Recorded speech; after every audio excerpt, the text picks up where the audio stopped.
आइए मेरे दोस्तों, काफी देर से आप बैठे हुए हैं, एक ऐसे खतीब तक पहुंचने की जसारत कर रहा हूं, जुर्रत कर रहा हूं, हिम्मत कर रहा हूं। वो सना खानी भी करना जानते हैं, नात खानी भी करना जानते हैं।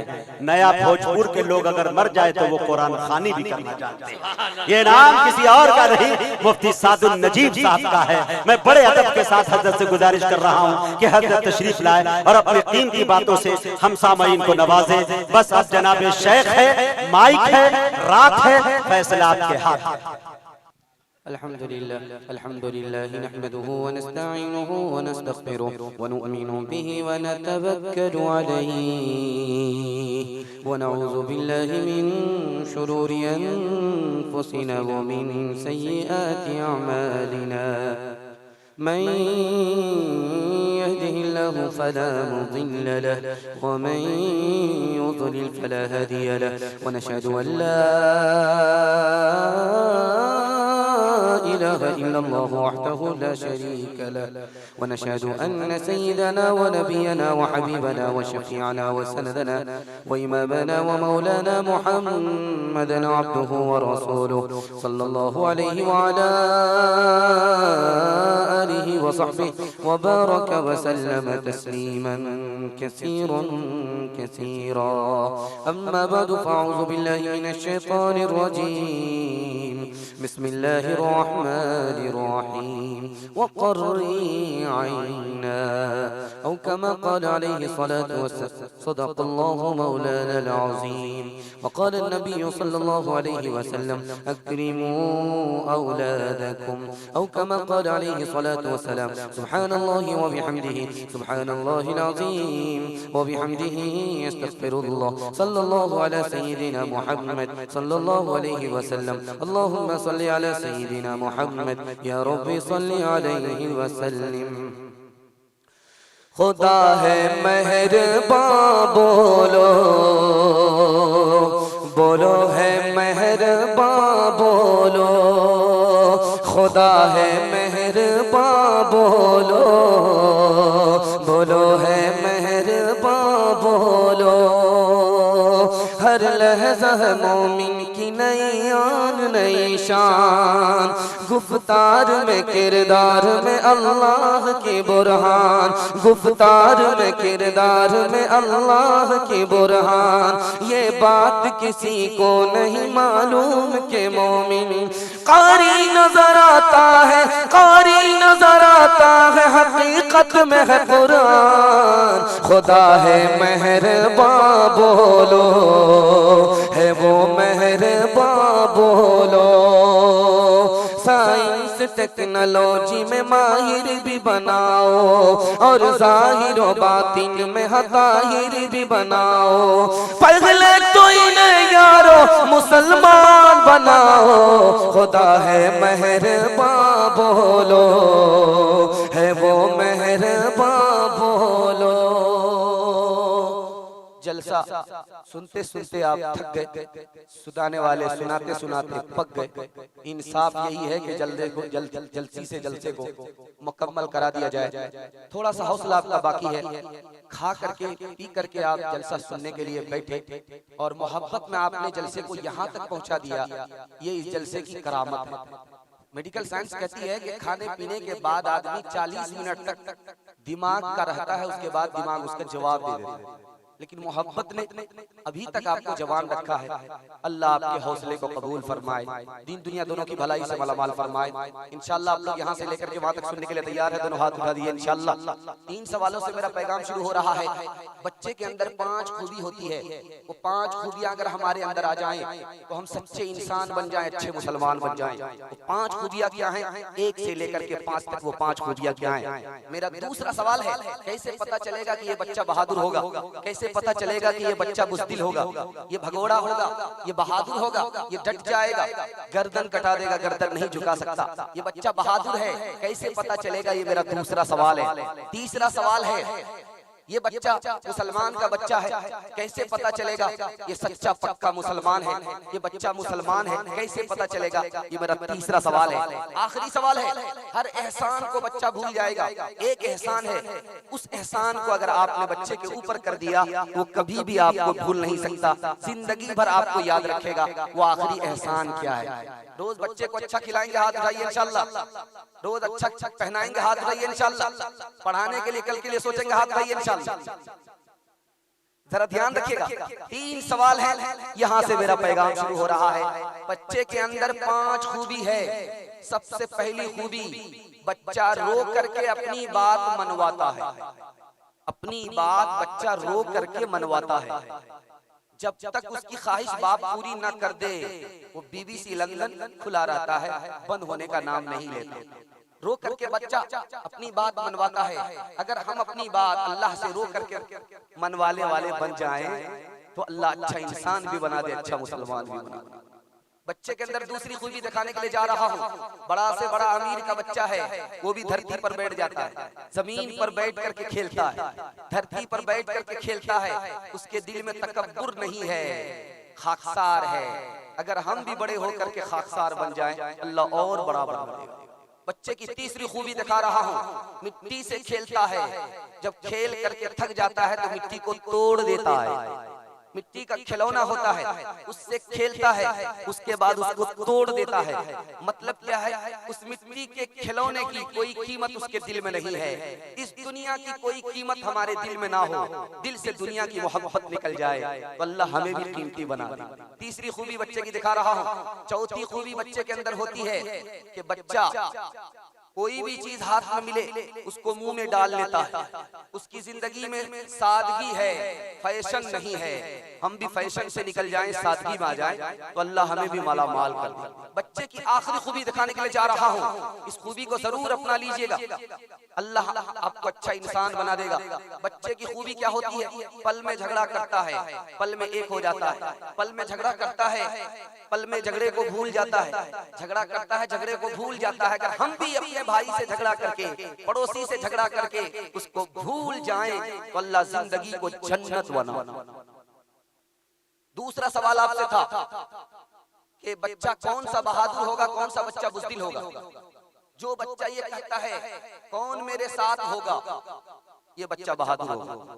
जो बच्चा कहता है कि मैं किसके साथ रहूंगा, ये बच्चा बुज़दिल होगा, बहादुर नहीं।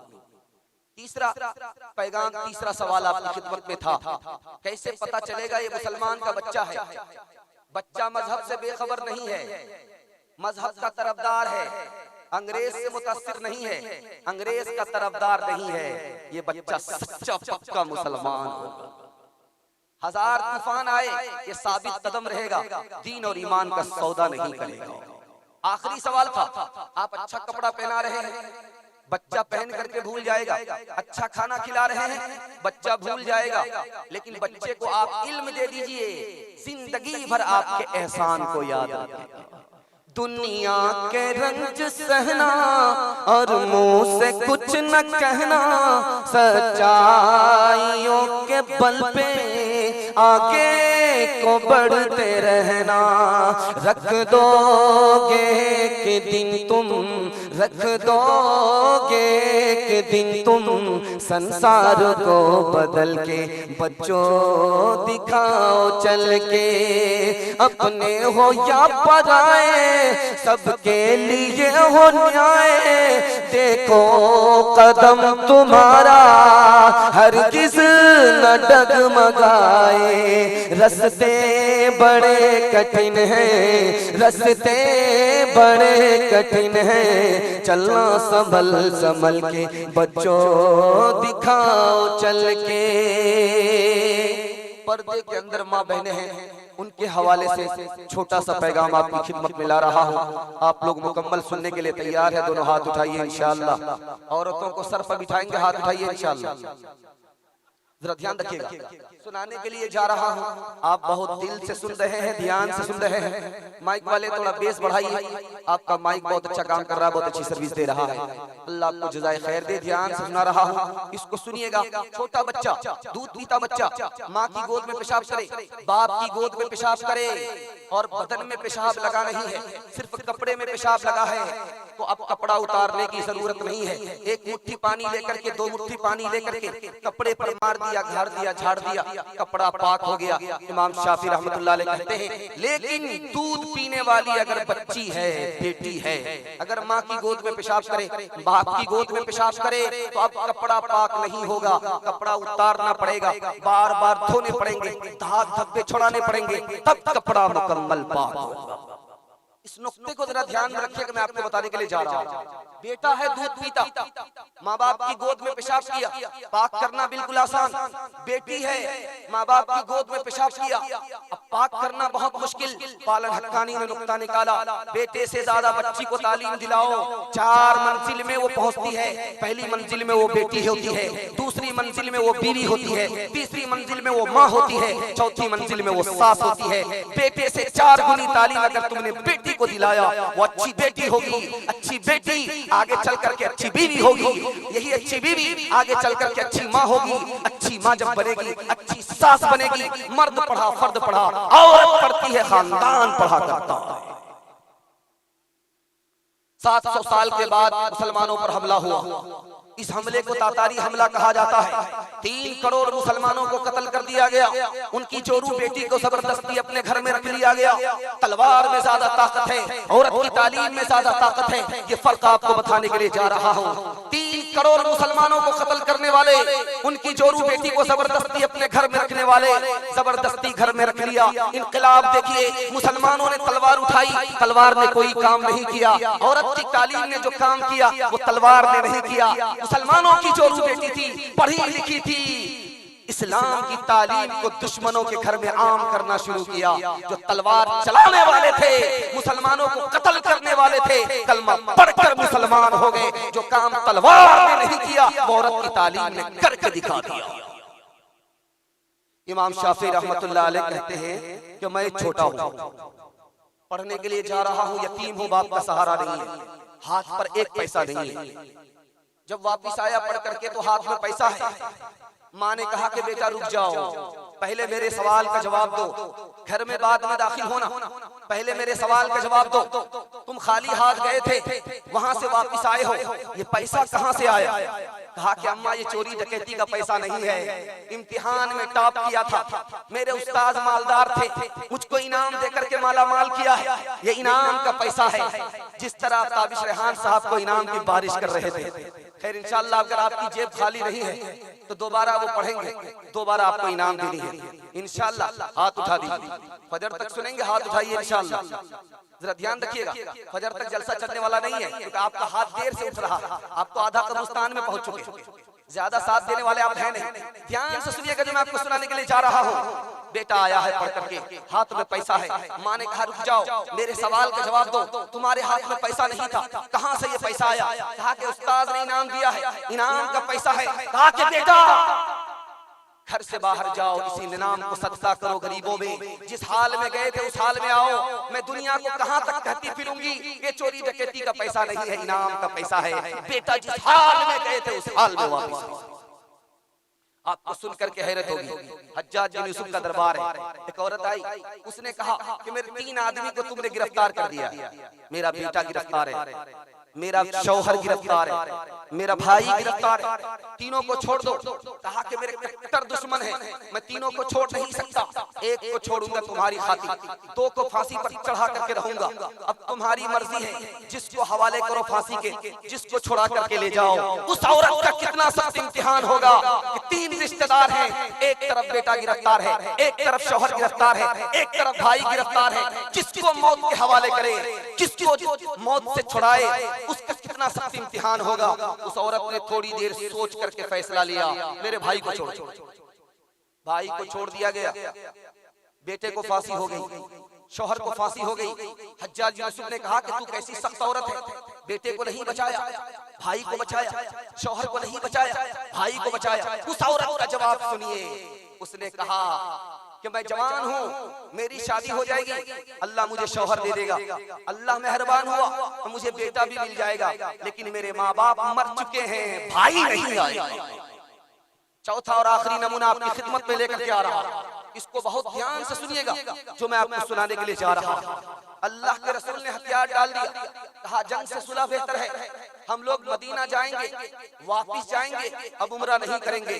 सहाबा हथियार डालने के लिए तैयार नहीं है कि जो होगा देखा जाएगा, आज ही फैसला हो जाएगा, हम लोग उम्रा करके जाएंगे, इसके बगैर मदीना वापिस नहीं जाएंगे। अल्लाह के रसूल ने कहा कि चलो वापिस हो जाओ, जंग से सुलह बेहतर है, हम लोग दूसरे साल उम्रा कर लेंगे, इस साल छोड़ दो, मदीने से आए हो, मदीना वापिस हो जाओ। कोई भी सहाबी जाने के लिए तैयार नहीं है।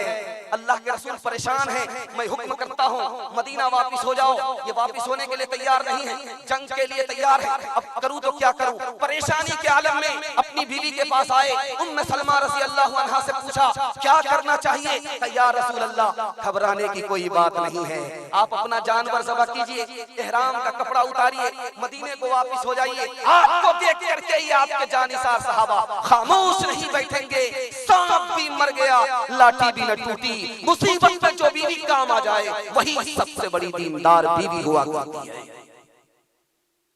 आखिरी मिसाल पर पैगाम खत्म कर रहा हूं, रात का सन्नाटा है, बादशाह भेष बदल करके जा रहा है गली से कि कौन मेरे खिलाफ है, कौन मेरे हक में है।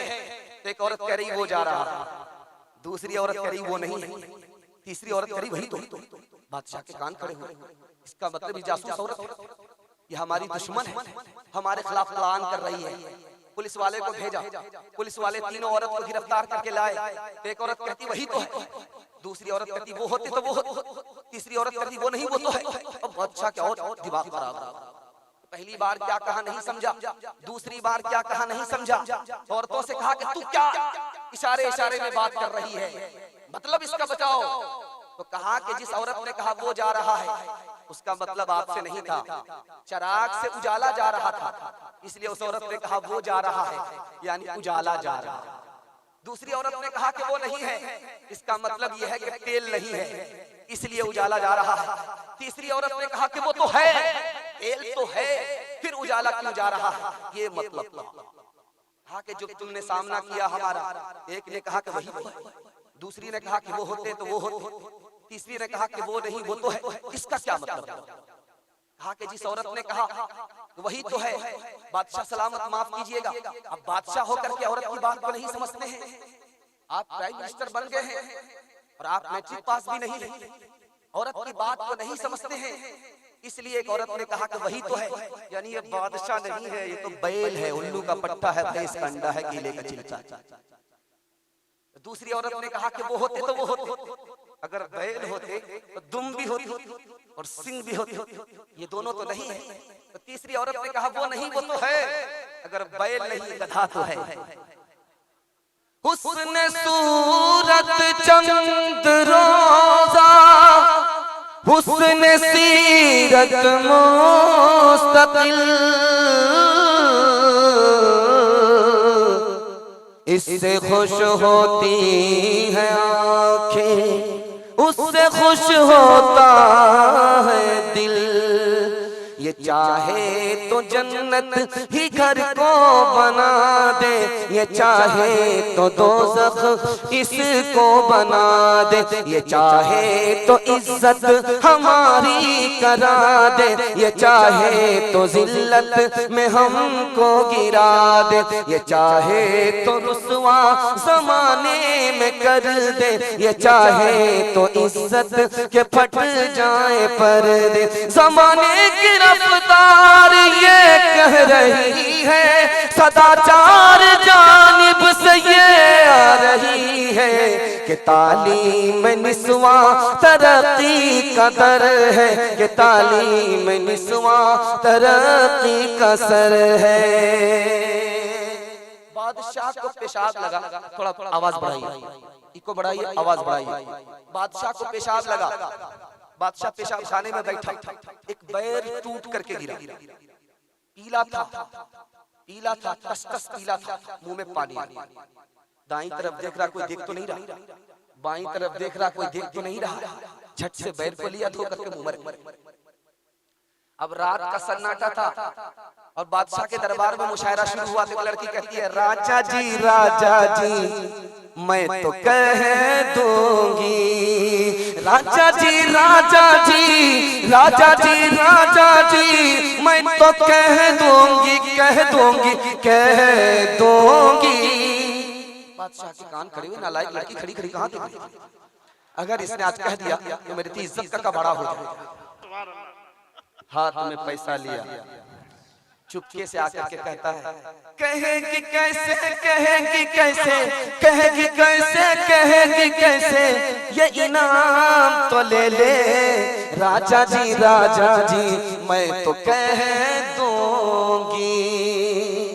बादशाह इधर से खाद दे रहा, लड़की उधर से दाग रही है, खजाना खाली हो रहा है, लड़की मानने के लिए तैयार नहीं है। अब बादशाह को महसूस हो गया कि ये लड़की ऐसे छोड़ने वाली नहीं है, ये 1500 में मानने वाली नहीं है, इसका पेट है कि इंडिया गेट है, ये तो खामोश होने वाली है ही नहीं। अब करें तो क्या करें, खिसियानी बिल्ली खंबा नोचे। सोचा कि तो पूरा खजाना खाली हो जाएगा, फिर भी ये चुप बैठने वाली नहीं है, मुसलमान है, मस्जिद में जरूर बोलेगा, खामोश नहीं बैठेगा। हाथ उठा दीजिए, खैर माशाल्लाह। ये देखिए, अंदाजा कीजिए, ये भी बादशाह से कम नहीं है। जरा ध्यान रखिए, बादशाह ने सोचा कि पूरा खजाना भी खाली कर दूंगा, ये लड़की मानने वाली नहीं। खिसियानी बिल्ली खंबा नोचे। बादशाह ने कहा, क्या बार बार धमकी दे रही है, कह दूंगी, यही ना कहेगी कि बैर मीठा था, बड़ा प्यारा था, मुंह में पानी आ गया, धो करके खा लिया, कहते। तालीम औरतों को भी देनी जरूर है, लड़की जो बेपढ़ी हो तो वो बेशोर है। तालीम औरतों को भी देनी जरूर है, लड़की जो बेपढ़ी हो तो वो बेशोर है। हुस्ने मुआशरत में सरासर फुतूर है, और इसमें वालिदैन का बेशक कसूर है। औरतों के पैगाम को यही मुकम्मल करता हूँ, जवानों का हाथ पकड़ने के लिए जा रहा हूँ। आप लोग मुकम्मल सुनने के लिए तैयार है? दोनों हाथ उठाइए इंशाल्लाह। भूल से बूढ़े लोग हाथ मत उठाइएगा, आप लोग दोबारा जवान होने वाले नहीं। 100 मरतबा भी दुआ करूंगा फिर भी आप जवान नहीं। इंशाल्लाह एक जगह है जन्नत में, आप जाकर के जवान हो। ध्यान से सुनिएगा, मैं आपको बताने के लिए जा रहा हूँ, हमारा जवान पीछे क्यों है, तरक्की क्यों नहीं हो रही है, ये राज आपको बता रहा हूँ। हमारा जवान कैसे आगे बढ़ेगा, मुकद्दर का सिकंदर होगा। आप तजर्बा करके देखिएगा, मुताला मैं सामने रखता हूँ। 1 साल के अंदर आपको तजर्बा हो जाएगा कि कैसे अल्लाह आपको तरक्की देगा। 10 साल की तरक्की 1 साल में आपको होगी, जो मैं आपको सुनाने के लिए जा रहा हूँ। हमारा जवान जिना करता है, निकाह नहीं करता, इसलिए तरक्की नहीं हो रही है। 7 दरवाजे बंद हैं। जुलेखा ने कहा कि यूसुफ मुझसे जिना करो। यूसुफ अलैहिस्सलाम ने कहा कि एक दरवाजा खुला है। जुलेखा आई, देख करके कहा कि सारे दरवाजे बंद हैं। फिर आई कि सारे दरवाजे बंद हैं। फिर आई कि सारे दरवाजे बंद हैं, कोई दरवाजा खुला हुआ नहीं है। यूसुफ अलैहिस्सलाम ने कहा कि तुम्हारे दरवाजे बंद हैं, अल्लाह का दरवाजा खुला हुआ है। दिल्ली का इमाम है, मस्जिद में इमामत करता है, फसाद का जमाना है, लड़की भाग करके मोमबत्ती सामने है, उंगली डालता है, फिर खींचता है, उंगली डालता है, फिर खींचता है, उंगली डालता है, फिर खींचता है। उस जवान लड़की ने कहा कि ए जवान, तू क्या तमाशा कर रहा है? आंख पर उंगली डालता है, फिर खींच लेता है, आंख पर उंगली डालता है, फिर खींच लेता है। कहा कि ए मासूम औरत, तुम्हें पता ही नहीं, मेरा नफ्स मुझे आवारा बनाने की कोशिश कर रहा है। रात का सन्नाटा है, तन्हा औरत है, कोई देखने वाला नहीं है। गुनाह कर लो तो मैं उंगली को डाल करके दिखाता हूँ, देखो ये दुनिया की आग है, उंगली रखी नहीं जाती है। जिना करोगे पूरे वजूद को अल्लाह जहन्नम में डाल देगा। तीसरी बात को याद रखिए, आप जिना छोड़ करके देखिए, निकाह कीजिए, आपको क्या मिलेगा, आपको सुनकर के हैरत होगी। एक लाइन में आ रहा है जवाब। जवान है आप, मिल्लत का खुलासा है, सारे लोगों को आपसे उम्मीद है, आपका आने वाला दिन मुस्तकबिल रोशन हुआ, माँ बाप के दिल की मुराद अल्लाह पूरी फरमा दे। बनु इस्राइल में जवान है, रोज नई लड़की से सौदा करता है। एक औरत से उसने सौदा किया, औरत को तैयार किया, कपड़े उतारने लगा, औरत कांप रही है। उसने कहा कि तू तो खुशी से तैयार हुई, मैंने तुम्हें पैसा दिया है, इसके लिए तू तैयार हुई है। कहा कि पैसा लेना मेरी मजबूरी है, मेरे बच्चे भूखे थे, इस वजह से मैंने आबरू का सौदा किया, लेकिन ये काम मेरी जिंदगी में पहली बार हो रहा है। डरती किससे है? का खुदा से डरती। उसे शर्म आई, ये अल्लाह की बंदी औरत होकर के खुदा से डरती है, मुझे मर्द होकर के खुदा से कितना डरना चाहिए। आप जिना छोड़ करके दिखाइए, निकाह करके दिखाइए, आपको क्या मिलेगा? यूसुफ अलैहिस्सलाम ने जिना छोड़ा, क्या मिला? जेल में थे, जेल से बाहर निकले, जिना की बरकत से, निकाह की बरकत से, जिना छोड़ने के नतीजे में जब जेल से बाहर निकले, अल्लाह ने इख्तियार दिया, कुर्सी दी, 90 साल मिस्र पर बैठ करके आपने हुकूमत किया। अल्लाह आपको भी इख्तियार दिया। दूसरी बात को याद रखिए, आप शराब छोड़ करके दिखाइए, आपको कितनी बड़ी तरक्की होगी। मैं बता रहा हूं, बाबर बादशाह ने इस हिंदुस्तान पर हमला किया, कामयाब नहीं हुआ। दूसरी बार हमला किया, कामयाब नहीं हुआ। तीसरी बार जब उसने हमला किया, इब्राहिम लोधी के खानदान से हुकूमत को छीन लिया, मुगलिया खानदान में हुकूमत लाने में कामयाब हो गया। राज क्या था? एक लाइन में बता रहा हूँ, पहली बार जब हमला किया था दारू पीता था, इसलिए मैदान हार गया। दूसरी बार जब हमला किया तो दारू पीता था, इसलिए मैदान हार गया। जब तीसरी बार उसने हमले का इरादा किया तो इससे पहले दारू से तौबा किया, मैदान मार करके दिखा। छोटा सा मुल्क है बेल्जियम, वहां की आबादी 3.5 मिलियन है, 1,09,000 सिर्फ शराब खाने हैं, 2,10,40,000 पाउंड सिर्फ शराब पर लोग बर्बाद करते हैं। उस मुल्क में कितना बड़ा नुकसान आया, जवानों को कितना बड़ा नुकसान उठाना पड़ा। 80% जवान खुदकुशी करते हैं, 74% जवान दारू पी करके जुर्म करते हैं, जेल जाते हैं। 79% जवान जो लाखपति थे, शराब ने उनको खाकपति बना दिया, कहीं का नहीं।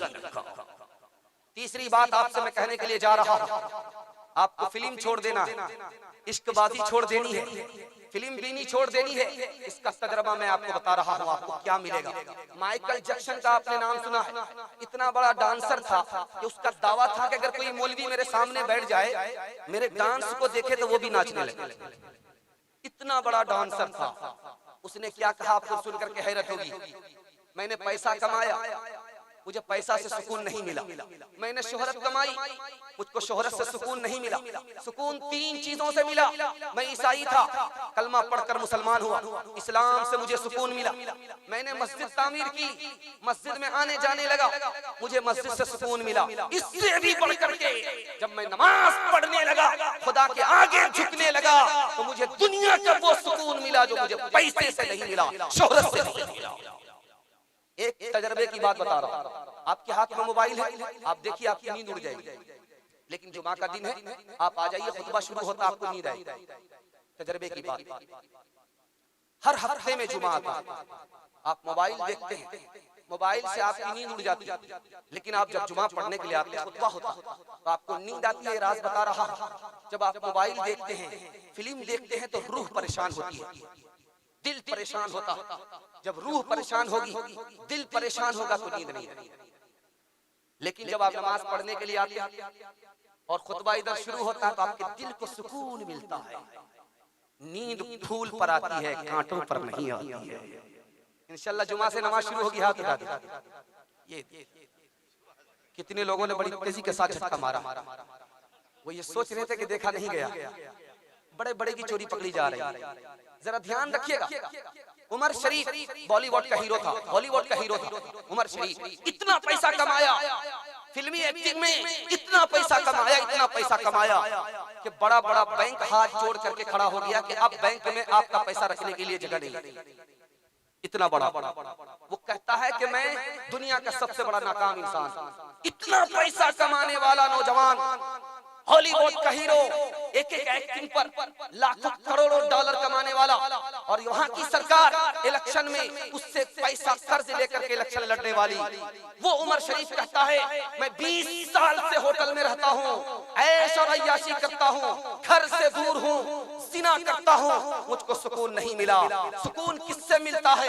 आज मुझे पता चला, अगर निकाह करता तो सुकून मिलता, अपनी औलाद होती तो सुकून मिलता, अपने वतन में होता तो सुकून मिलता। इतना बड़ा मजमा है, आपको कैसे पता चलेगा कि कौन जवान बहादुर है, कौन बुज़दिल है? मैं बता रहा हूँ। गिलास में आधा गिलास पानी है, एक जवान कह रहा है आधा गिलास पानी और तो कुछ नहीं। ये जवान तरक्की नहीं करेगा, नेगेटिव सोच रहा है। दूसरा जवान कह रहा है अल्लाह का शुक्र है आधा गिलास पानी तो है, ये जवान तरक्की करेगा। 3 मिसाल देता हूं, पैगाम को खत्म कर रहा हूं। माइकल टाइसन अमेरिका का बॉक्सर था, उसके रिकॉर्ड में था कि वो मैदान हारता ही नहीं, हमेशा जीतता। जब वो मुसलमान हो गया, कलमा पढ़ करके, तो उसका नाम था मोहम्मद अली बॉक्सर। वो हारता नहीं था।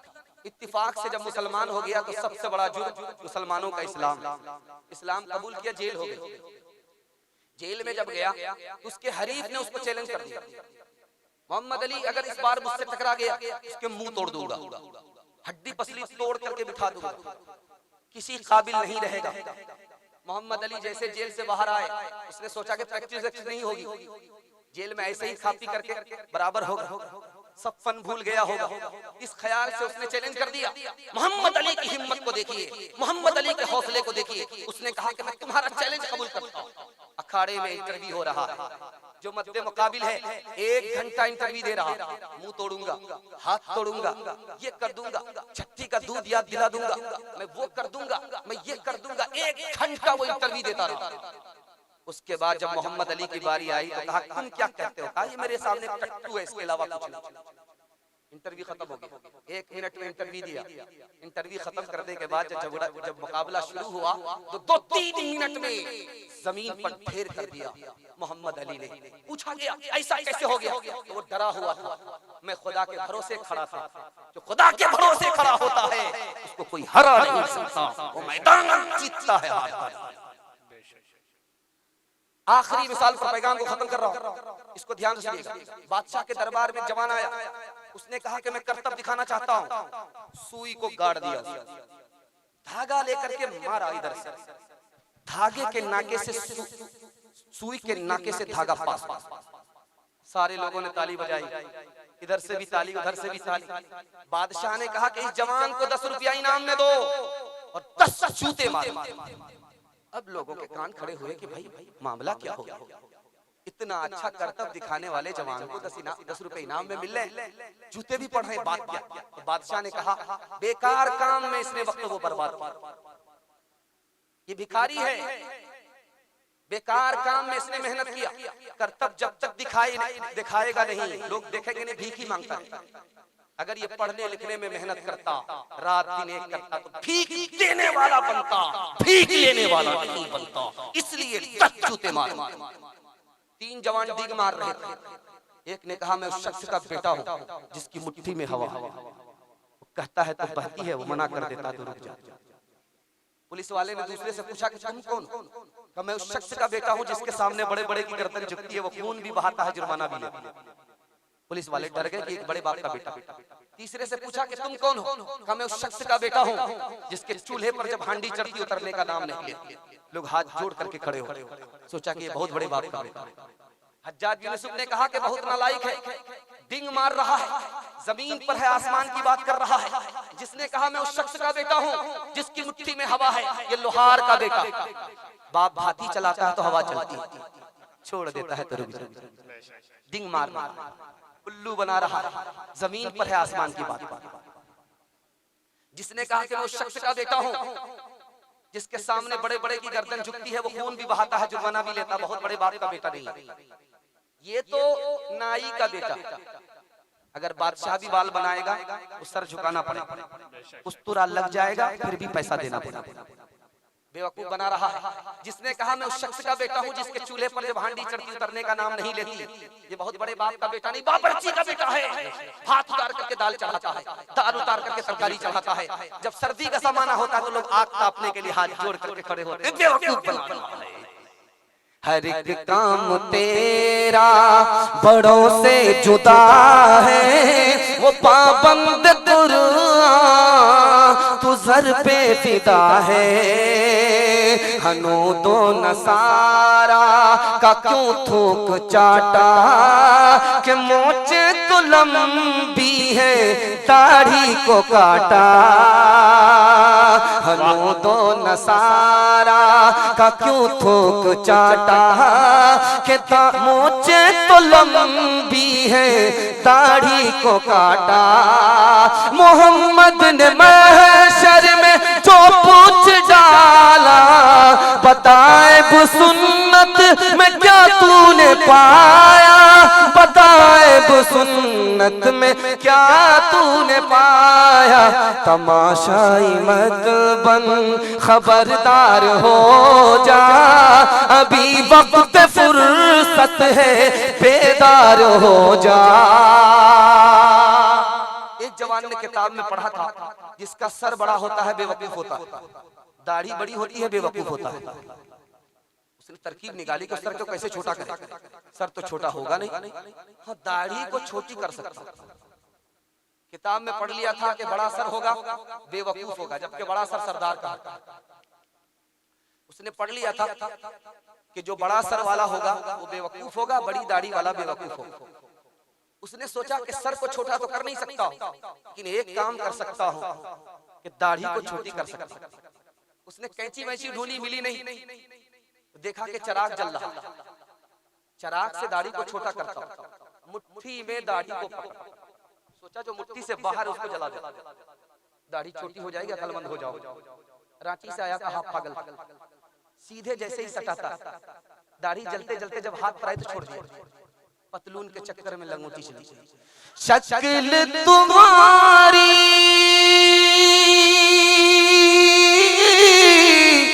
औरत जैसी तुमने बना ली सूरत कैसी। मुझ उड़ाए दाढ़ी बनवाए औरत जैसी शक्ल बनाए। तुम्हें क्या हो गया है, तुम्हें क्या हो गया है। राह शरीयत रसनाए औरों का चलन है भाई। तुम्हें क्या हो गया है, तुम्हें क्या हो गया है। गैर का खाएं अपना बचाएं उस पर मौज मनाए। तुम्हें क्या हो गया है, तुम्हें क्या हो गया है। इंशाल्लाह दाढ़ी रखेंगे हाथ उठा दीजिए। बीवी से रखेंगे हाथ उठाइए, बुढ़ापे में रखेंगे हाथ उठाइए। देखिए बाईपास जा रहे हैं, रांची जाने में भी आप लोग को देर नहीं। और शुरू में कहा है ये नात खानी भी जानते हैं, कुरान खानी भी जानते हैं, जनाजा भी पढ़ने में उनको देर नहीं। जरा ध्यान रखिएगा। तीसरा नमूना आपकी खिदमत में आ रहा है, तेजी के साथ निकल रहा है। आपने दिल खुश कर दिया। मुझे तो उम्मीद नहीं थी, मैं तो ये समझ रहा था कि जलसा मिलाद बन गया होगा, सिवाय फातिहा दरूद करने का और कोई सहारा नहीं होगा। लेकिन अल्लाह का शुक्र है जलसा जवान है और अल्लाह आपके हौसले को जवान फरमाए, दीन दुनिया दोनों की भलाई से माला माल फरमाए। आपको सुनाने के लिए जा रहा हूँ मुसलमान कहाँ है इस वक्त, हम कहाँ हैं इस वक्त। थोड़ा आईना दिखा रहा हूँ, तफसील का मौका नहीं है, बिल्कुल बाईपास आपको ले जा रहा हूँ। आप लोग मुकम्मल सुनेंगे, हाथ उठाइए इंशाल्लाह। उंगली कटा करके शहादत में नाम लिखाएंगे, हाथ उठाइए इंशाल्लाह। जरा ध्यान रखिएगा। आप सोचते हैं एक सवाल हो गया, दो सवाल हो गया, बार बार जिंदगी भर थोड़ा सवाल होगा। मैं पीछा छोड़ने वाला नहीं, हाथी के गले में बिल्ली का फंदा। जरा ध्यान रखिएगा, मैं आपको सुनाने के लिए जा रहा हूँ मुसलमान तालीम में कितना पीछे है, दिखा रहा हूँ, इसको जरा ध्यान से सुनिएगा। मुसलमान तिजारत में कहाँ है, मुसलमान मुलाजमत में कहाँ है। मुसलमान तिजारत कर रहा सिर्फ 13%, मुसलमान हुनर में कितना है 5%, मुसलमान तालीम में कितना जाहिल है, मुसलमान मर्द 62% जाहिल है, मुसलमान औरत 72% जाहिल है। मुसलमानों के सिर्फ 4 बच्चे स्कूल और मदरसे में आते हैं, बाकी सब गर्दन गोल है। तिजारत का हाल ये है, नौकरी में मुसलमान IAS की नौकरी 2%, IPS की नौकरी 2%, रेलवे की नौकरी सिर्फ 2%। 100 में सिर्फ 2 मुसलमान नौकरी कर रहे हैं, मुसलमान है। सुनाने के लिए जा रहा हूँ जामे मस्जिद जो दिल्ली में है, उसका क्या नाम है। जामे मस्जिद दिल्ली जो आप देख करके आते हैं, क्या नाम है उसका, कुव्वतुल इस्लाम। इस मस्जिद से इस्लाम को ताकत मिली, उस मस्जिद का नाम कुव्वतुल इस्लाम था।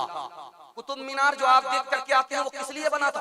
238 फीट ऊंचा मीनार इसलिए बना था ताकि उसमें आजान दी जाए और पूरी दिल्ली आजान गूंज से गूंज उठे। इस मकसद से वो मीनार बना था। एक हौज था दिल्ली में, उसका नाम था हौज शमसी। वो 2 मील लंबा चौड़ा था, 1 मील चौड़ा था, 2 मील लंबा था। 274 बीघे में मुसलमान बादशाहों ने हौज बनाया था। उसमें लोग वजू करते थे। जब वजू करने के लिए हौज इतना बड़ा होगा तो नमाजी की तादाद कितनी होगी, इससे आप अंदाजा कर सकते हैं। टीपू सुल्तान जिंदा थे। हिंदुस्तान की हुकूमत कितनी बड़ी थी, मुसलमानों की हुकूमत कितनी बड़ी थी? 17% रकबा, 1,57,00,000 मुरब्बा मील। टीपू सुल्तान शहीद हो गए। 50 साल के अंदर मुसलमानों की हुकूमत घटने लगी। कहां तक आ गई? 5%। 45 लाख मुरब्बा मील पर मुसलमानों की हुकूमत सिमट गई।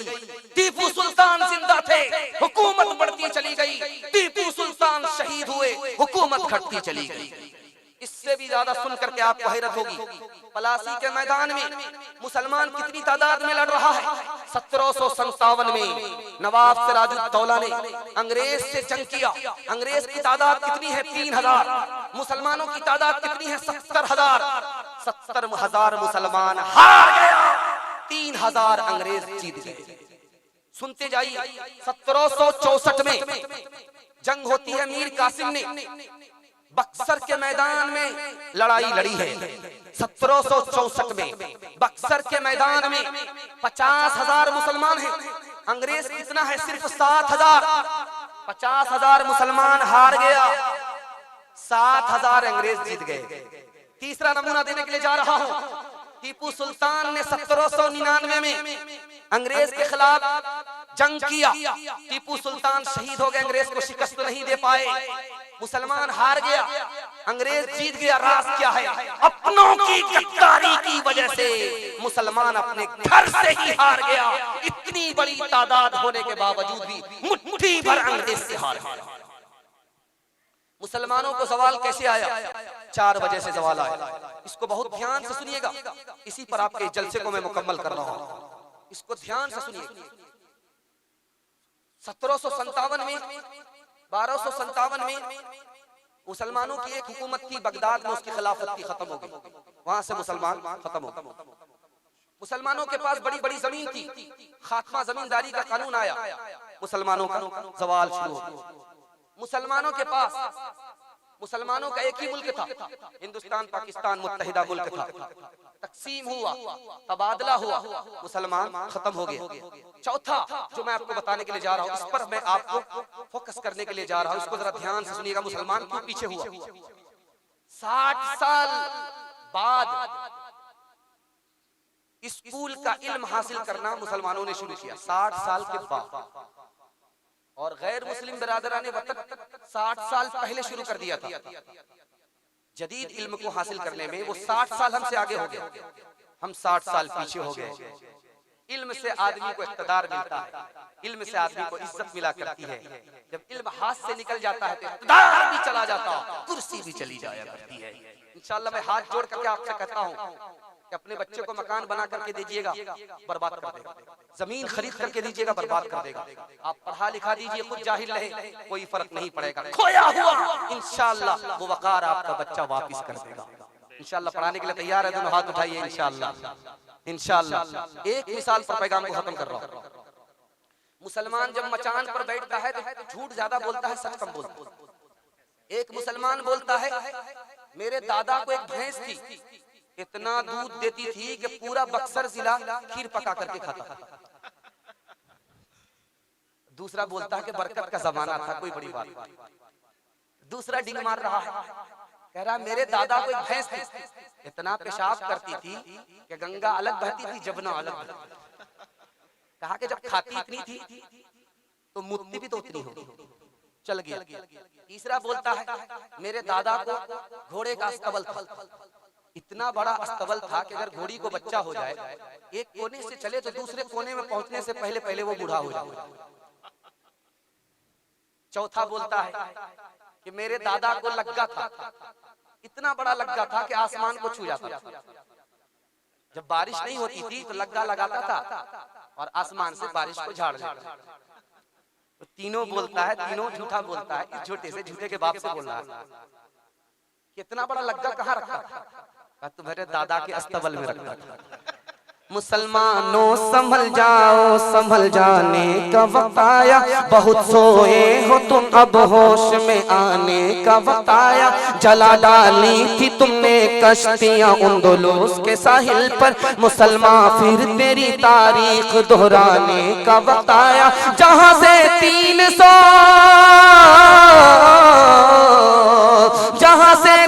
313 चले थे तुम मुसलमानों, उन्हीं माजी की राहों पर, उन्हीं माजी की राहों पर पलट जाने का वक्त आया। उन्हीं माजी की राहों पर पलट जाने का वक्त अब आया।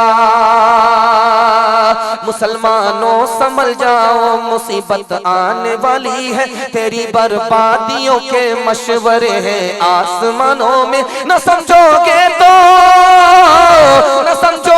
तो मिट जाओगे हिंदुस्तान वालों। तुम्हारी दास्तां तक भी न होगी दास्तानों में, तुम्हारी दास्तां तक भी न होगी दास्तानों में। इंशाअल्लाह रात में ख्वाब देखेंगे, सुबह को भूल जाएंगे। हाथ उठा माशाअल्लाह डिस्क ब्रेक मार दिया। खैर आप पटरी पर आ रहे हैं, जब जलसा खत्म हो रहा था पटरी पर आ रहे हैं। ये तो अल्लाह का शुक्र है। अगर ये पटरी पर देर से नहीं आते तो मेरा ही पंक्चर हो जाता, का बड़ा हो जाता। जरा ध्यान रखिएगा, चौथा पैगाम आपकी खिदमत में लेकर के आ रहा हूं। जिस मुल्क में हम बसते हैं, इस मुल्क में हम मेहमान हैं या मालिक हैं, इसको सामने रखिए। मेरा पैगाम तेजी के साथ आ रहा है। उम्मीद नहीं थी कि खा पी करके आप इतना मस्त होकर के सुन लेंगे। अल्लाह आपकी मोहब्बत को सलामत रखे, आमीन। इंशाल्लाह सो करके सुनेंगे। हाथ उठा ये देखिए, अब फंस गए। सोचे थे कि निकल गए। जरा ध्यान रखिए, बहुत खूबसूरत, बहुत प्यारा मुताला आपकी खिदमत में लेकर के आ रहा हूं। ये जो मुल्क है इसका नाम है सेकुलर मुल्क। इसका जो दस्तूर है उस दस्तूर का नाम है सेकुलिज्म। इसका मतलब ये होता है कि इस मुल्क में जो हुकूमत है उसका कोई मजहब नहीं होगा, लेकिन हुकूमत में जितने लोग बसते हैं सब अपने मजहब पर चलने में आजाद हैं। दस्तूर की दफा 25 पर लिखा हुआ है मुसलमान अपने मजहब पर आजादी के साथ चल सकता है। 1937 की दफा 2 पे लिखा हुआ कि मुसलमान को अपने पर्सनल लॉ पर चलने की पूरी आजादी होगी। 1935 की दफा 223 में लिखा हुआ है कि मुसलमान अगर मुकदमा करे अदालत में, ये फरीक भी मुसलमान वो फरीक भी मुसलमान, तो मुसलमानों के मुकदमे का फैसला मजहब के मुताबिक होगा, मजहब के खिलाफ नहीं होगा।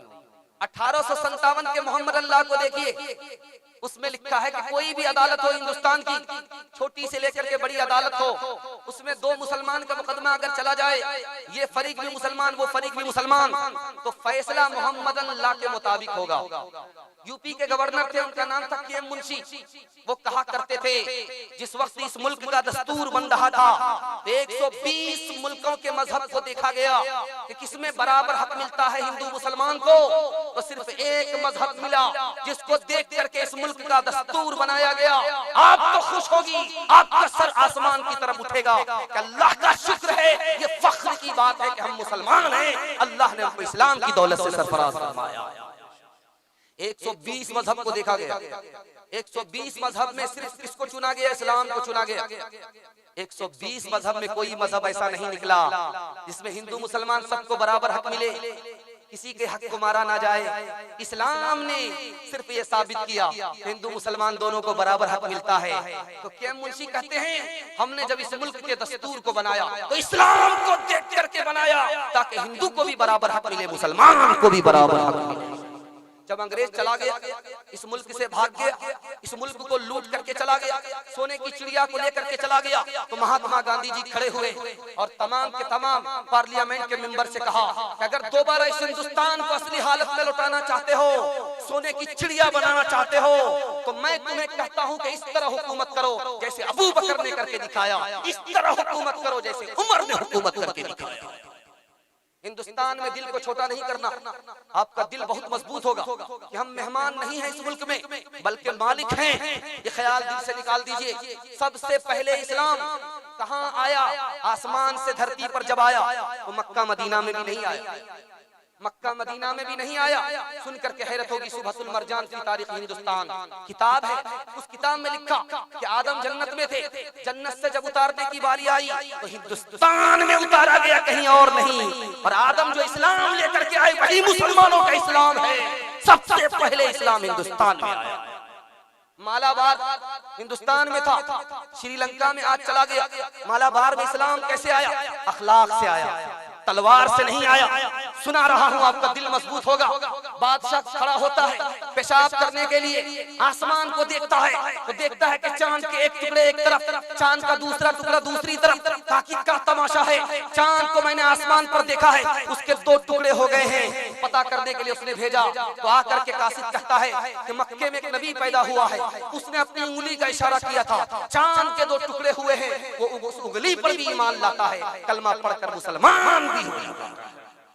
सुरानदीप पर इस्लाम कैसे आया मैं आपको बताने के लिए जा रहा हूँ। इस्लाम सच्चाई से फैला, धोखे से नहीं फैला। 1984 की रिपोर्ट है कि इस्लाम 50 साल के अंदर 237% फैल गया, और ईसाइयत छोकरी लगा करके भी, नौकरी लगा करके भी 47% फैला। इस्लाम फ्री में 237% फैल गया दुश्मनों के मुल्क में। कैसे फैला मैं आपको बताने के लिए जा रहा हूँ। सुरानदीप इसी मुत्तहिदा हिंदुस्तान का हिस्सा था। मुसलमान आए तिजारत करने के लिए, तो बादशाह ने कहा कि तुम कैसे आदमी हो, किसी को धोखा भी नहीं देते हो, किसी से धोखा भी नहीं खाते हो, इस तरह तिजारत करते हो। तो कहा कि मुसलमान वो होता है जो दूसरे को धोखा नहीं देता, मुसलमान वो होता है जो दूसरे से धोखा नहीं खाता। जो मुसलमान दूसरे को धोखा दे, दूसरे से धोखा खाए, ये नाम का मुसलमान है, काम का मुसलमान नहीं है। तो कहा कि तुम्हारे इस्लाम को मैं सलाम करता हूँ। वो बादशाह कलमा पढ़कर मुसलमान हो गए। ये मुल्क हमारा था, हमारा है, और इंशाअल्लाह हमारा रहेगा। इंशाअल्लाह आदम आए हिंदुस्तान में, उसकी औलाद हम हैं, उस वक्त से आबाद है, और वो जो दीन लेकर के आए, इस्लाम लेकर के आए, वही इस्लाम हमारे पास है। इतबार से कल भी हिंदुस्तान हमारा था, आज भी है, क़यामत तक रहेगा। इस हिंदुस्तान में हम बसते हैं, यहाँ हमारी कब्र बनती है, और हमारा ईमान है जब क़यामत कायम होगी तो कब्र खुलेगी। जो आदमी जहाँ दफन हुआ है वो वही से अल्लाह के दरबार में पहुंचेगा। हमारी कब्र हिंदुस्तान में बनती है, क़यामत कायम होगी, कब्र खुलेगी तो हम हिंदुस्तान से अल्लाह के दरबार में पहुंचेंगे। कल भी ये मुल्क हमारा था, आज भी है, और क़यामत तक रहेगा इंशाअल्लाह। अपने घर में खुद को मेहमान समझेंगे, हाथ उठा दीजिए। ये देखिए, मालिक समझना है, मेहमान नहीं समझना है। जब गुलिस्तां को हो की जरूरत पड़ी, सबसे पहले ही गर्दन हमारी कटी। जब गुलिस्तां को हो की जरूरत पड़ी, सबसे पहले ही गर्दन हमारी कटी। जब गुलिस्तां को हो की जरूरत पड़ी, सबसे पहले ही गर्दन हमारी कटी। फिर भी कहते हैं मुझसे ये अहले वतन, ये वतन है हमारा तुम्हारा नहीं।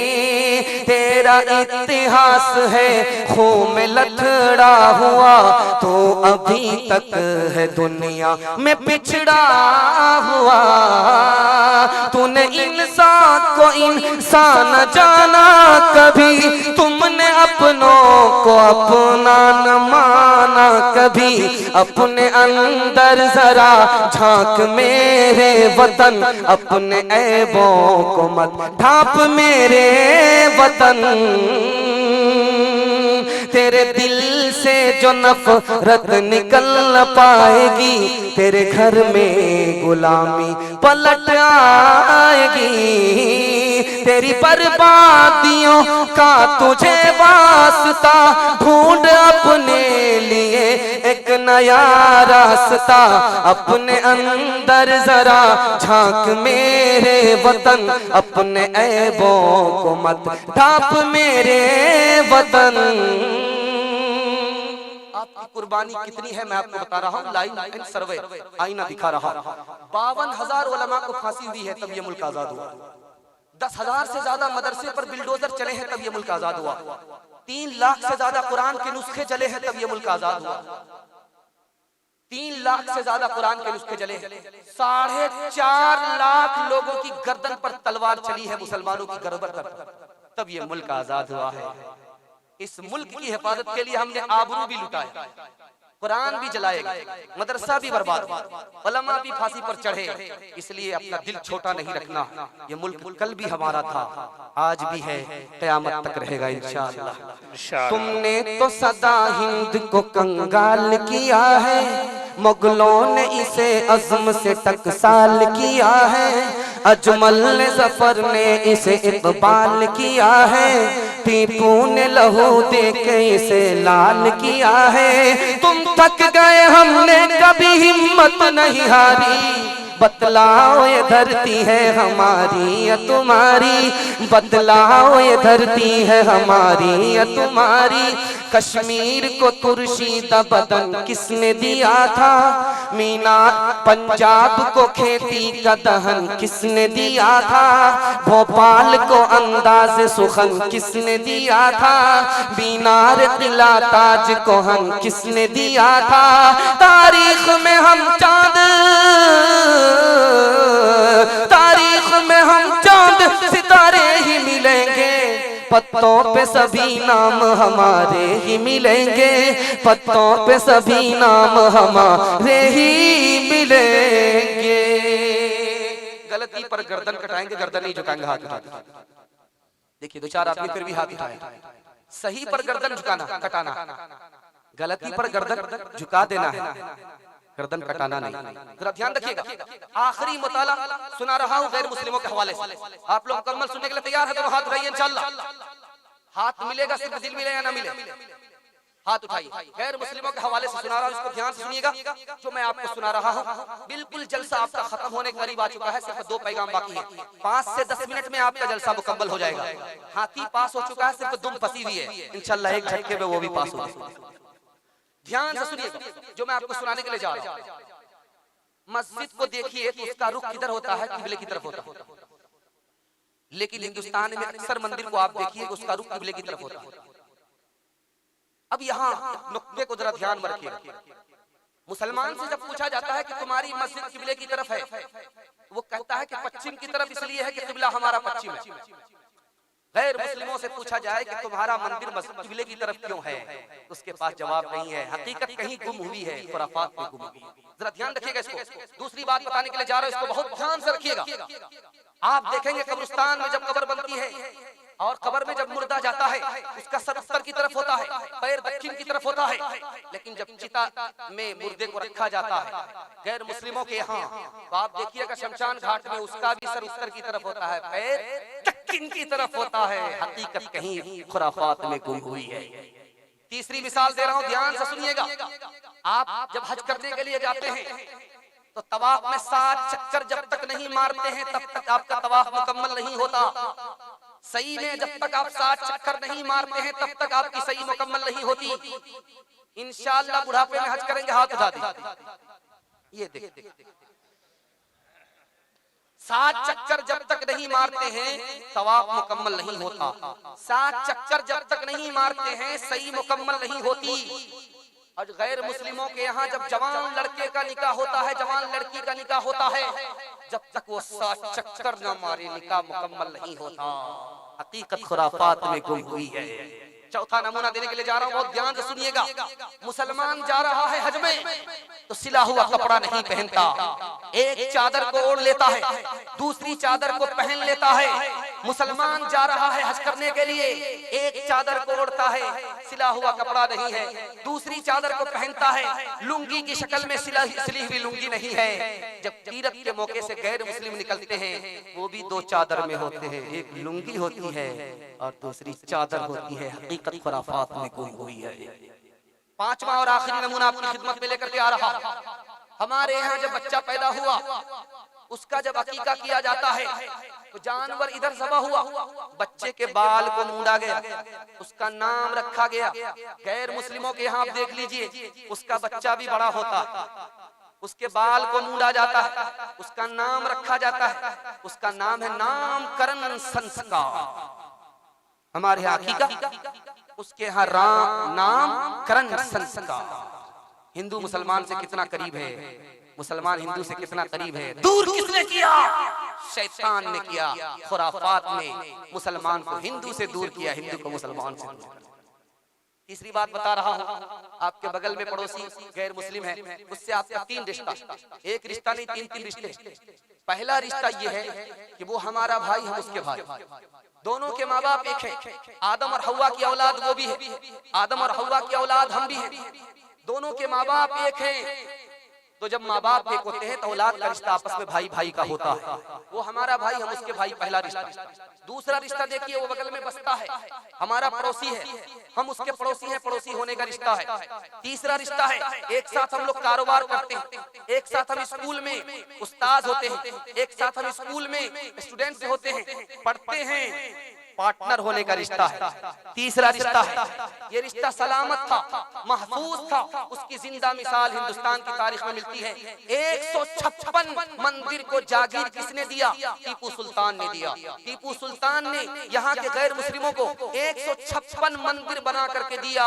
टीपू सुल्तान का जो वजीर आजम था, उसका नाम कुरैनिया था, मुसलमान नहीं था।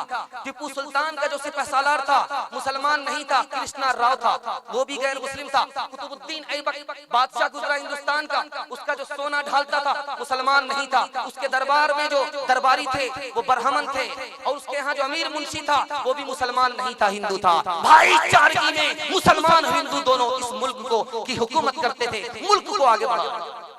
ये दोस्ती दुश्मनी में कैसे बदली, ये राज मैं आपको सुना रहा हूँ। अल्लाह करे अल्लाह आपके इल्म में इजाफा फरमाए, मेरे मुताला को ताजा फरमाए। अंग्रेज जब आया इस मुल्क में, उसने हिंदू मुसलमान से 4 दुश्मनी कराई, 4 दुश्मनी कराई, हिंदू मुसलमान की दोस्ती को आग लगा दिया। 4 दुश्मनी कराई। पहली दुश्मनी कहां से होती है मैं आपको बता रहा हूँ। हिंदी तुम्हारी जबान है, हिंदुओं की जबान है, उर्दू मुसलमान की जबान है। जमान के नाम पर हिंदू को मुसलमान का दुश्मन बना दिया, मुसलमान को हिंदू का दुश्मन बना दिया, पहली दुश्मनी। दूसरी दुश्मनी देखिए, हिंदुओं से कहा कि तुम्हारी कौम अलग है, मुसलमानों से कहा कि तुम्हारी कौम अलग है, कौम के नाम पर दुश्मन बना दिया। तीसरी दुश्मनी कहां से हुई? हिंदुओं से कहा कि तुम्हारी तादाद ज्यादा है, मुसलमानों के कहा कि तुम्हारी तादाद हिंदुओं के मुकाबिल नहीं है। हिंदू मुसलमान की तीसरी दुश्मनी। चौथी और आखिरी दुश्मनी बताने के लिए जा रहा हूँ। हिंदुओं से कहा कि तुम्हारा मजहब अलग है, और मुसलमानों से कहा कि तुम्हारा धर्म अलग है। इसलिए आप देखेंगे जब भी फसाद होता है, मंदिर और मस्जिद को लेकर के फसाद होता है, जब भी फसाद होता है, सुअर और गाय के नाम पर फसाद होता है। फसाद के जमाने में आप देखेंगे सुअर का गोश्त मुसलमान के मस्जिद में फेंका जाता है, और गाय का गोश्त हिंदुओं के मंदिर में फेंका जाता है। ये दुश्मनी कहाँ की पैदा की है? अंग्रेज पैदा की। अंग्रेज चला गया, उसकी दुश्मनी अभी तक बाकी है। मुसलमानों हो जात का हूँ भारत की धूल, आंखें मेरी राम है, आंखें मेरी राम है, हृदय मेरा रसूल, हृदय मेरा रसूल। भाव स्वभाव के पाठ में अक्षर अनमोल, नबी मेरा इतिहास है, नबी मेरा इतिहास है, कृष्ण मेरा भूगोल, कृष्ण मेरा भूगोल। हिंदी हिंद की आत्मा होगी उस दिन यार, जिस दिन सब भाषाओं का होगा साज सिंगार, होगा साज सिंगार। हिंदी उर्दू है अलग, मैं कैसे लूं मान, एक भारत की आत्मा, एक है देश की शान, एक है देश की शान। एक अंग दो जान है, दोनों की एक जान, दोनों मिलकर चल पड़े हर मुश्किल आसान, हर मुश्किल आसान। 3 आदमी चाय पी रहे थे दुकान में, एक उसमें कट्टर ब्राह्मण था, दूसरा कट्टर मुसलमान था, और तीसरा दलित था, चौथा महादलित था। चाय पी रहे थे, ऐलान हो रहा था कि सब भाई भाई हो, एक हो जाओ, हाथ मिलाओ, भाई भाई बन जाओ। तो इम्तिहान लेने के लिए कहा कि सिर्फ दावा ही करोगे या साबित भी करोगे। महादलित ने चाय पिया, कहा कि मेरा जूठा पी करके दिखाओ, अगर भाई बनाना चाहते हो तो जूठा पी करके दिखाओ। इलेक्शन का जमाना होता तो सबकी लेती, इलेक्शन का जमाना नहीं था, मतलब निकल गया तो पहचानते नहीं, तुम कौन हम कौन। तो महादलित का जूठा दलित पीता। अब बारी आई ब्राह्मण की, तुम पियो। राम राम ची, समझ में आ गया कि हाथ तो मिलता है, दिल नहीं। अब मुसलमान की बारी आई, चाय की दुकान में मुसलमान बैठा हुआ, वो मंतकी था, कहा कि तुम पी लो जूठा, महादलित का जूठा है, दलित का जूठा है, भाई समझते हो तो पी करके दिखाओ, ये भी इंसान है, तुम भी इंसान हो। क्या कहता, मेरा रोजा, जैसे ही पीऊंगा रोजा टूट जाएगा। अगर रोजा था तो चाय की दुकान में कैसे आकर के बैठ गए। ध्यान से सुनिएगा, मैं आपको सुनाने के लिए जा रहा हूं। 4 लड़की जा रही है, कुएं से पानी भर रही है, अमीर खुसरू का गुजर हुआ। तो अमीर खुसरू ने कहा कि बेटी पानी पिला दो, प्यास लगी है। कहा कि फ्री में आपको पानी नहीं पिलाएंगे, शायर आदमी है, आप पहले शेर पढ़िए तब पानी पिला। कहा कि फरमाइश करो। एक लड़की ने कहा कि मुझे खीर खाना बहुत पसंद है, खीर पर मिश्रा कर। दूसरी लड़की ने कहा कि मेरी माँ चरखा चलाती है और कपड़ा बुनती है, चरखा पर मिश्रा कर। तीसरी लड़की ने कहा कि मेरे घर में मेरा बाप ढोल बजाता है, घर चलाता है, ढोल पर मिश्रा कह दो। चौथी लड़की ने कहा मेरे घर में कुत्ता है, रात भर जागता है, घर की हिफाजत करता है, कुत्ते पर मिश्रा कह दो। अमीर खुसरू हिंदी शायर थे, चारों लड़की की फरमाइश को 2 मिसरे में पेश किया। खीर पकाई जतन से, चरखा दिया जलाए, खीर पकाई जतन से, चरखा दिया जलाए, आया कुत्ता खा गया, आया कुत्ता खा गया, बैठ के ढोल बजा, ला पानी पिला। ध्यान से सुनिएगा, मैं आपको सुनाने के लिए जा रहा हूँ, तेजी के साथ सुना रहा हूँ। बस्ती में जाली पीर आए, औरत को पता करना था कि असली पीर है या जाली पीर है। आप लोग अगर इस तरह आने लगेंगे तो मैं भी, मेरी नीयत में भी फुतूर आ जाए, ध्यान पैसे की तरफ चला जाएगा। जरा ध्यान रखिएगा जो मैं आपको सुनाने के लिए जा रहा हूँ, बहुत ध्यान से सुनिएगा। बस्ती में जाली पीर आ गए, औरत को पता करना था कि असली पीर है या जाली पीर है। खीर पका करके दे दिया, कहा पीर साहब फातिहा कर दो। असली पीर होते तो तबर्रुक छोड़ते, जाली पीर थे तबर्रुक नहीं छोड़ी। सब खा कर गए, प्लेट को साफ करने लगे। बुढ़िया ने कहा अब क्या कर रहे हो, सारी खीर तो खा गए। कहा मदीना साफ कर रहा। कहा अच्छा 2 मिनट में पता चल जाए, मक्का से अभी सामना करा। अंदर गई, जिस हांडी में खीर तैयार किया था ला करके रख दिया कि ये मक्का है, इसको भी चाट करके चले। मंतिक से निकलना चाहते थे, बुढ़िया ने फलसफे से फंसा दिया। जब हांडी की खीर को चाट गए तो बुढ़िया ने कहा कि कितना बेशरम पीर है, सारी खीर को चाट गया। मदीना साफ कर दिया, मक्का साफ कर दिया। तो बुढ़िया ने मारे गुस्सा के हांडी को पलट दिया। ये हजरे अस्वद है, जब मदीना साफ हो। मिले जो दूध में चावल उसी को खीर कहते हैं, जो साथ मिले जो दूध में चावल, मिले जो दूध में चावल उसी को खीर कहते हैं, जो सारी खीर खा जाए उसी को पीर कहते हैं, जो सारी खीर खा जाए उसी को पीर कहते हैं। ध्यान दीजिएगा, चक्की चल रही थी, बाप रो रहे थे, बेटा हंस रहा था। तो बाप ने कहा गया बंस कबीर का है खुद कमाल, ये बेटा रोने की जगह हंसता है, ये तो खानदान का नाम मिट्टी में मिला दे। तो बेटे ने कहा कि अब्बा हुजूर, कौवे से ज्यादा कौवे का बच्चा चालाक होता है। आपके रोने की वजह और है, हमारे हंसने की वजह और है। आप रोने की वजह में वजह बताओ, मैं हंसने की वजह बताऊं। आके बेटा जब चक्की चल रही थी, दाना मुंह को जा रहा था, आटा बन रहा था, तो मुझे अपनी मौत याद आ गई कि ये दुनिया भी चक्की है, इसके 2 पार्ट आसमान और जमीन है। दाना की जगह इंसान है, ये भी मर करके मिट्टी में मिल जाएगा। अपनी मौत याद आ गई थी, इसलिए रो रहा था। तो बेटा ने कहा कि अब्बा हुजूर आपका रोना सही है, हमारा हंसना सही है।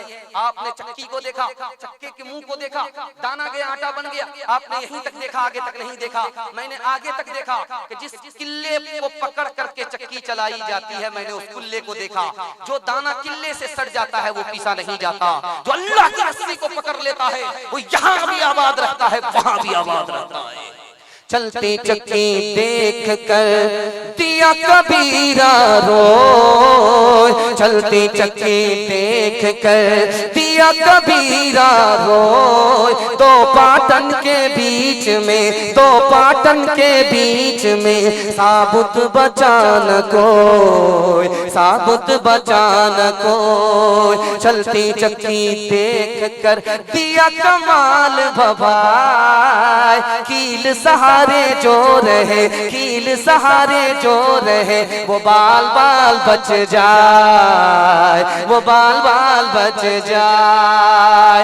तुलसी पक्षी के पिए घटे न शरीतानी, दान दिए धन्ना घटे, दान दिए धन्ना घटे। जो साहे रघुवीर, जो साहे रघुवीर, जाको राखे साइया मार न सके कोई। बाल नबी का कर सके, बाल नबी का कर सके, सब जग बैरी हो, सब जग बैरी हो।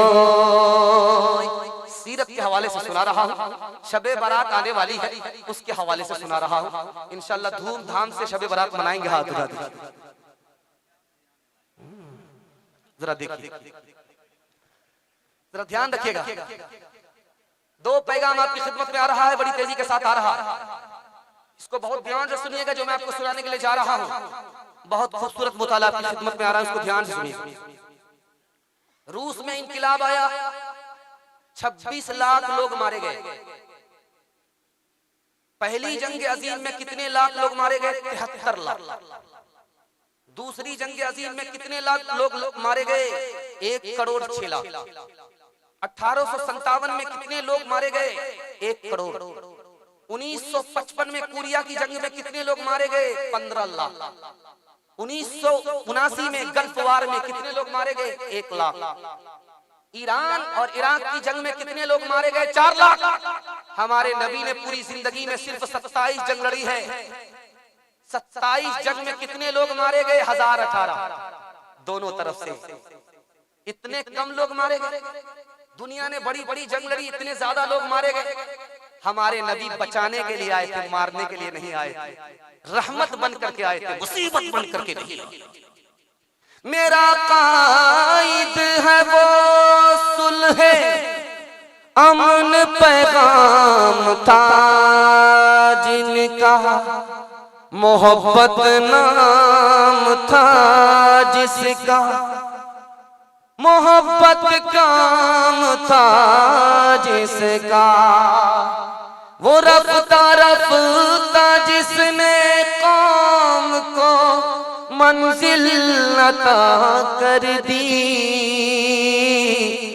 कली आगाज थी जिसकी, चमन अंजाम था जिसका, दुआ का असर आज काम आ रहा है।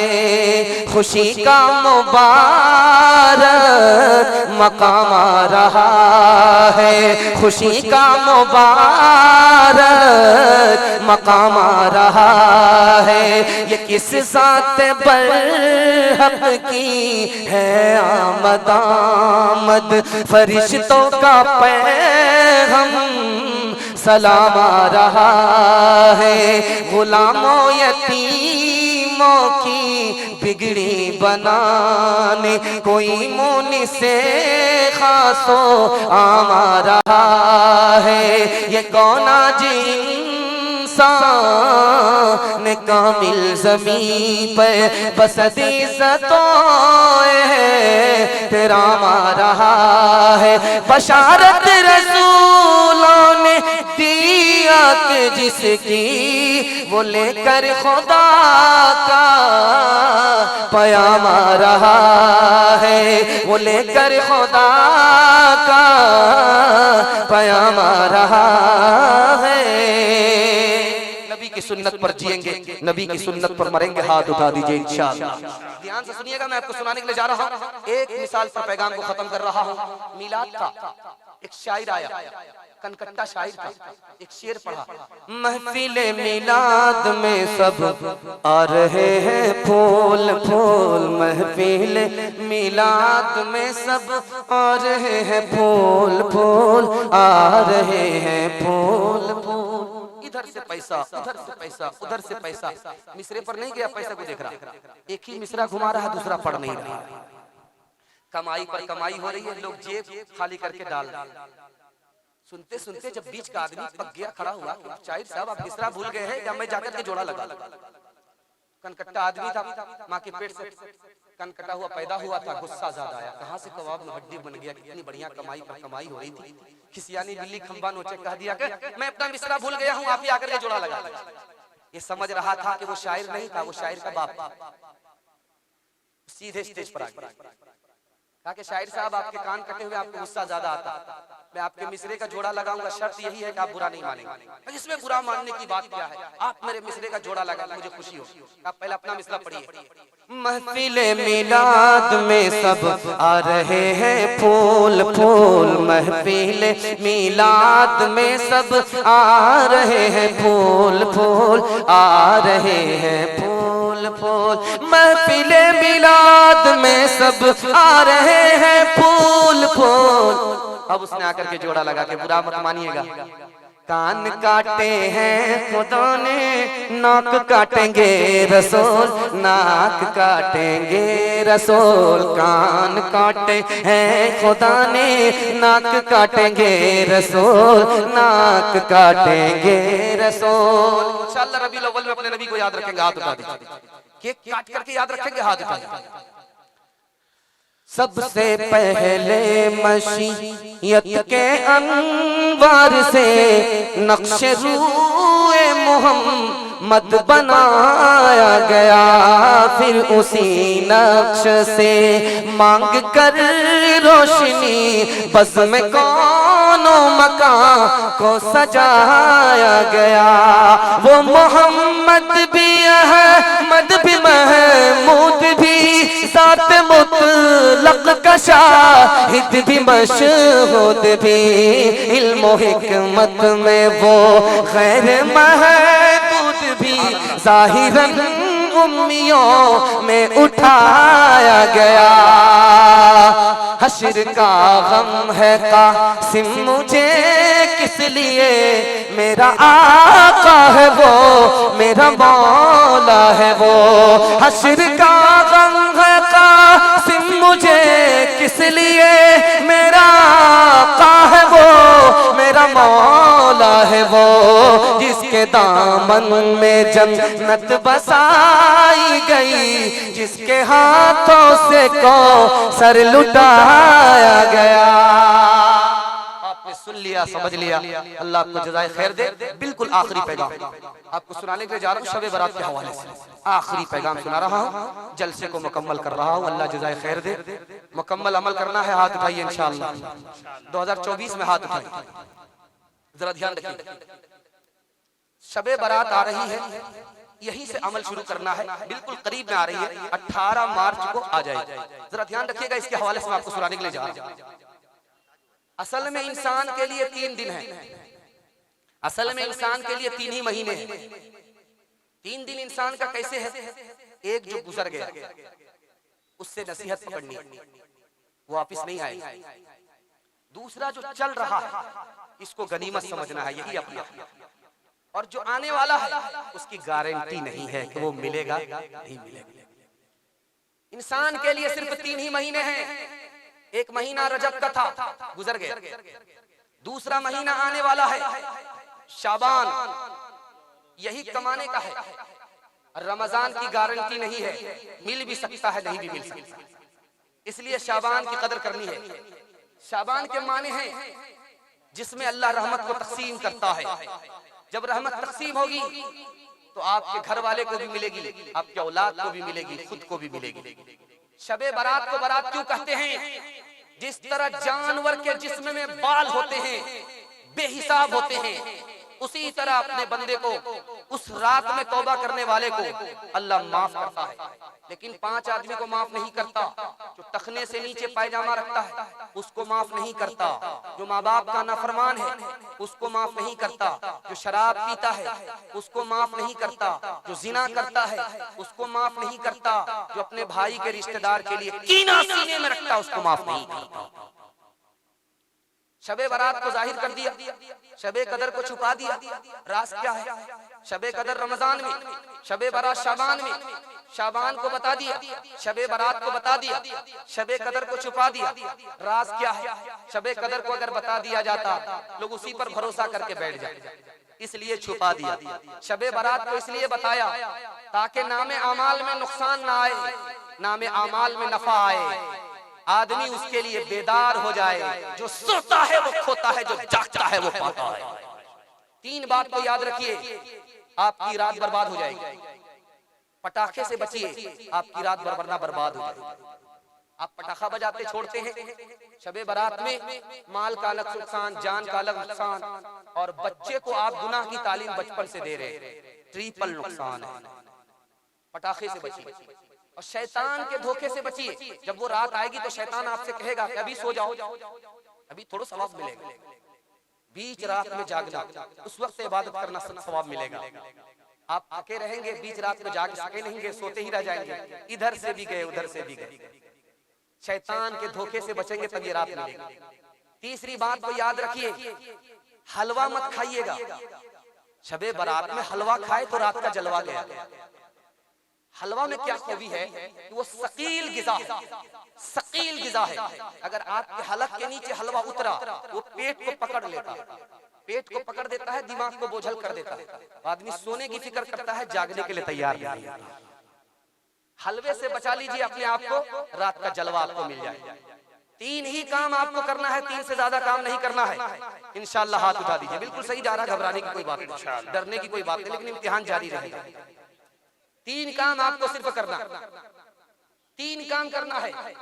पहला काम ये करना है कि आपको कब्रिस्तान जाना है, अपने मरने वाले को याद करना है, इसाले सवाब करना है, दुआ से, सदका से, नफिल नमाज से, नफिल रोजा से, कुरान की तिलावत से। आपको अपने मुर्दे को याद करना है, पहला काम। कल आप भी मरेंगे, आपकी औलाद आपको याद करेगी। दूसरा काम ये करना है, रात में आपको जागना है, जिसमें आपको मजा मिले। नमाज में तो नमाज पढ़िए, तिलावत में मजा मिले तो तिलावत कीजिए, तस्बीह में मजा मिले तो तस्बीह पढ़िए, खामोश रह करके अल्लाह के ध्यान में मजा मिले तो ध्यान कीजिए, लेकिन जिसमें मजा मिले वो काम कीजिए, रात में कीजिए। तीसरा और आखिरी काम बताने के लिए जा रहा हूँ, जब सुबह हो जाए तो आप रोजा रखिए। अल्लाह के रसूल ने कहा कि मैं रोजा इसलिए रखता हूँ ताकि जब नामे आमाल उठाया जाएगा तो मैं रोजे की हालत में रहूंगा। इंशाल्लाह 3 ही काम करना है, इसके अलावा कोई काम नहीं करना। हाथ उठाइए इंशाल्लाह, धूमधाम से शबे बारात मनाएंगे। हाथ उठाइए इंशाल्लाह।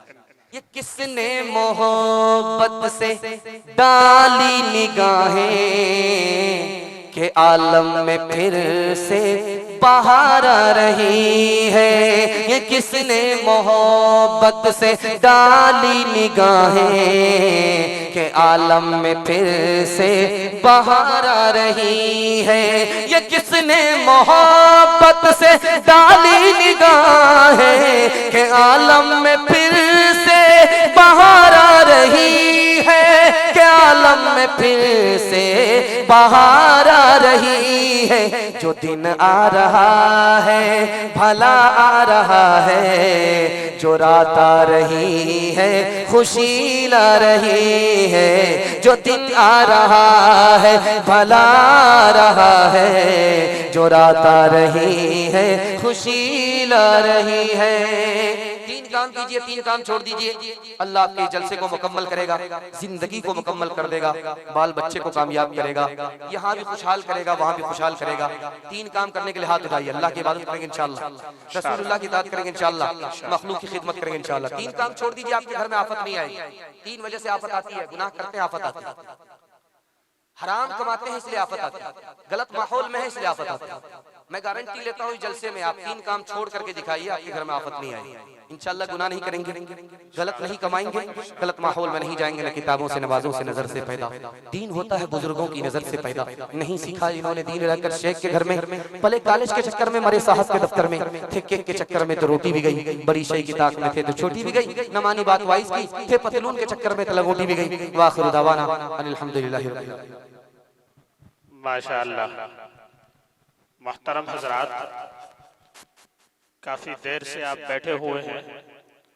हजरत मौलाना सादुल नजीब साहब कासमी बहुत ही कीमती खिताब से सामीन को नवाज रहे थे। जाने का माहौल न बनाए, बस 10 मिनट बैठ जाए। जो जलसे का खुलासा है, जो बरकत की सारी चीजें दुआ पर मुनहसिर होती है, बस आखिरी कलीदी खिताब सिर्फ 5 से 10 मिनट सदरे जलसा करेंगे, उसके बाद दुआ होगी, प्रोग्राम खत्म हो जाएगा।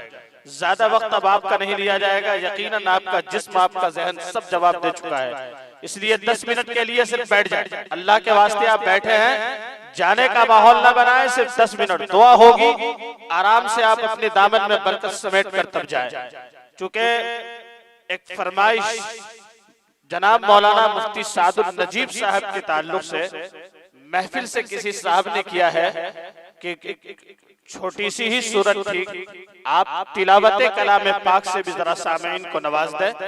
नातिया कलाम से भी सामीन ने महसूस किया, आपने अपनी तकरीर से भी सामीन का दिल जीता है, लेकिन तिलावत कलाम पाक की फरमाइश हो रही है। इसीलिए मैं हजरत वाला से मुअद्दिबाना गुजारिश कर रहा हूँ कि आप किसी छोटी सूरत पाक की तिलावत फरमाकर सामीन के क़ुलूब को मुनव्वर फरमाएं। इंशाअल्लाह इस तिलावत के बाद सदरे जलसा का खिताब, बस कलीदी खिताब जो जलसे का निचोड़ है वो बताएंगे और इंशाअल्लाह अपनी दुआ पर प्रोग्राम का इख्तिताम फरमाएंगे। हजरत मौलाना मुफ्ती सादुल नजीब साहब तिलावत कलाम पाक फरमा रहे हैं। अल्हम्दुलिल्लाहि रब्बिल आलमीन अर्रहमानिर रहीम मालिकि यौमिद्दीन इय्याका नअबुदु व इय्याका नस्तईन इहदिनस सिरातल मुस्तकीम सिरातल लज़ीना अनअमत अलैहिम गैरिल मग़दूबि अलैहिम